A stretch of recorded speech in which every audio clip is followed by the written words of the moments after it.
আগে কোম্পানিগুলো বন্ধ করতে হবে। বন্ধ করলে তাহলে কিন্তু সাধারণত মানুষে ওই পলিথিনগুলা ব্যবহার করতে সুবিধা হবে না আর করবে না। তখন কিন্তু আমরা বাধ্যতামূলক কাপড়ের ব্যাগ অথবা পাটের ব্যাগ আগে যে এরকম করে যেরকম বাজারের একটি ব্যাগ আছে এরকম করে একটা ব্যাগ ব্যবহার করতে তারা পারবে আর কি। তো ভাই এখানে কোনো টাকার বিষয় আসে না, যদিও বলি আমার সর্বপ্রথম কিন্তু 5,000 টাকার মতো কিন্তু খরচ হয়েছে। তো এই 5,000 টাকা খরচ হয়েছে, এই 5,000 টাকাটা বড় কথা না, বড় কথা হয়েছে আমি রাষ্ট্রীয় একটি সম্পদ দিয়ে আমি শরীরের পোশাক পরিধান করছি। এটা আমার কাছে আরো গর্বের বিষয়, আমার কাছে আমি আরো উৎসাহ পেয়েছি। তো আমার নাম হচ্ছে শ্রমিক আব্দুল মালেক, আমার গ্রামের বাড়ি বরিশাল বিভাগ ভোলা জেলা। হ্যাঁ, ভোলা জেলা যত আমার সন্তান, আমি সন্তান ভোলা জেলার। তো সেই প্রশংসা বলতে আমি ধন্যবাদ দিব ভোলা জেলার জেলা প্রশাসনকে।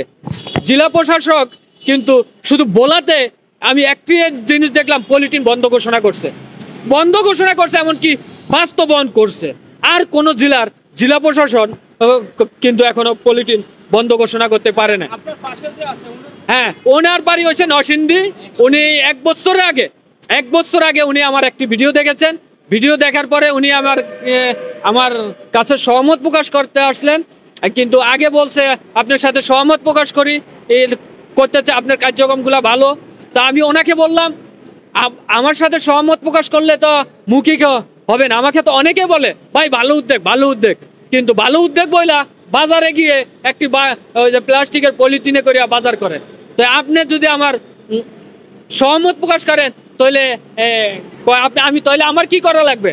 তো সে বলছে তাহলে আমি পাটের শাড়ি পরবো, আপনি পাটের পাঞ্জাবি পরেন, আমি পাটের শাড়ি পরবো। তাহলে সে সহমত প্রকাশ করতে আইসা কিন্তু পাটের শাড়ি পরে আসলো আর কি। তবে এটি আজকে ওনার সাথে পাঁচ দেখা, আর কখনো দেখা হয় না, সাক্ষাৎ হয় না, মানে এমনি ইয়েতে কথা হয়েছে।